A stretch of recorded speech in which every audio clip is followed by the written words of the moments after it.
Next is Dr. Soumya R. She will be presenting on comparing the horizontal recti insertions on AS OCT versus intra-op measurements in squint surgery. Good morning, everybody. I'll be presenting on comparison the horizontal recti insertions measured on AS OCT versus the intraoperative measurements in squint surgery. Strabismic surgery largely depend on the limbal insertion distances, and this insertion distance grades us to help us either weakening surgeries or in strengthening procedures like resection or resection. The various imaging modalities which have been used to identify the extraocular muscle insertion include UVM, AS OCT, conventional P-scan, MRI, etc. UVM and AS OCT yielding the measurements more accurately according to the surgical planning. So our aim was to compare the insertion of the horizontal recti muscle with measured on AS OCT versus the intraoperative measurements before and after disinsertion values in extraocular muscle surgeries.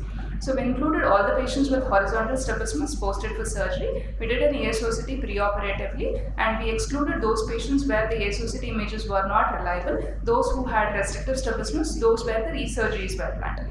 So it was a prospective observational study over a period of 6 months.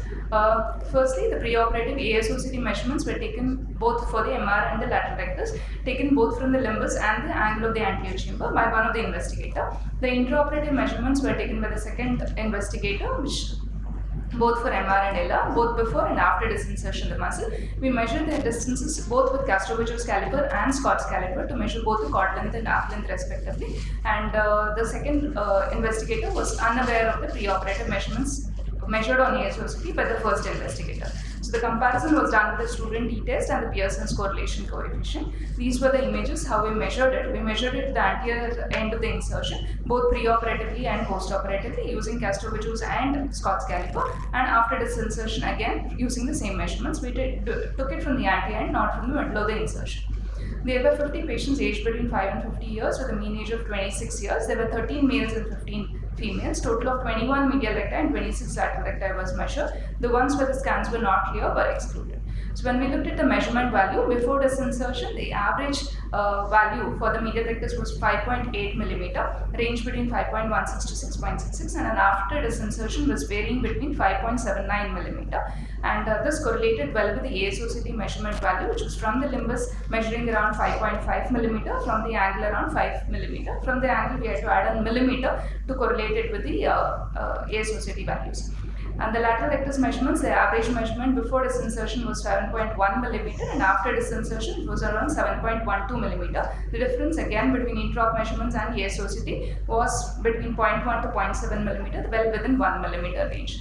When we correlated these values, that is before disinsertion, average arc length and the cord length for the medial rectus and the lateral rectus with the AS OCT of the limbus and the AS OCT of the angle, all of the values were either highly significant or very highly significant, showing a strong correlation between these two values both for the lateral and medial rectus before disinsertion. This is the plot showing the same correlation. Again, for the lateral rectus, again when we measure the same thing, both after disinsertion, values for medial and lateral rectus muscle, both arc length and the cord length, correlated well with the AS OCT values and the AS OCT angle values. So AS OCT is the advantage of being a non-invasive technique to measure the muscle insertion, comparing it with the intraoperative limbus insertion value, which is the gold standard in measurement.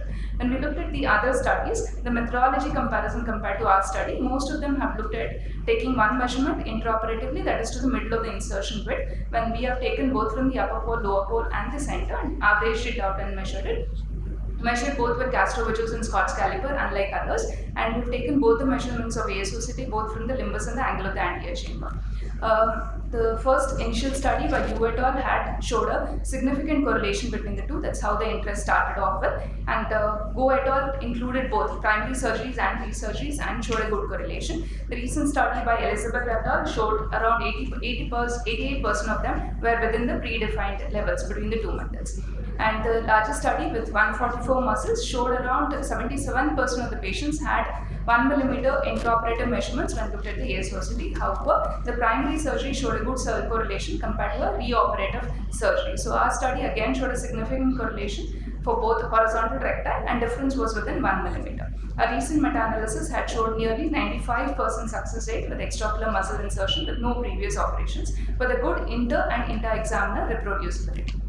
When we looked at the Pearson's correlation coefficient of various studies, it varied between 0.774 to 0.729. When they looked at the combined values, it was around 0.875. Our study showed somewhere between 0.6 to 0.9, varying for a before disinsertion and after disinsertion, and for medial rectus and lateral rectus. So the correlation coefficient was highly significant in our study, both for medial rectus and lateral rectus, and correlating well with the AS OCT measurements both from the limbus and the anterior chamber angle.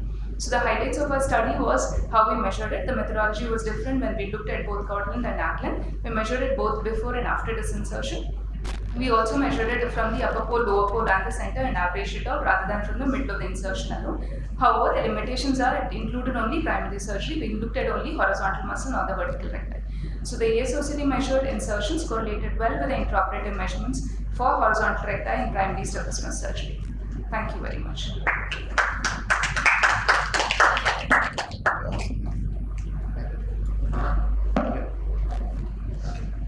Nice presentation. Yeah, I have a few doubts. Like limbus is not a very clear-cut thin line. So where exactly, because it will differ from one patient to another during intra-op. So how did you make a common reference point? You're talking about the upper pole and lower pole measurement, which would vary with the curvature of the limbus, or the limbus itself being variable. What exactly are we looking at? No, what I mean is, yes, where did you find the reference point? Like, where did you take the? We take it from the middle of the insertion first and measure it to the limbus. It's the straight line from there that we take the upper pole and the lower pole. I'm talking of the limbus. Limbus is because it's not a very one line, very thin line, so it has a broad. Exactly at the corneoscleral junction. Okay. We didn't take it from the gray zone or the white zone. We took it exactly from the limbus itself. The exact line between the cornea and the conjunctiva.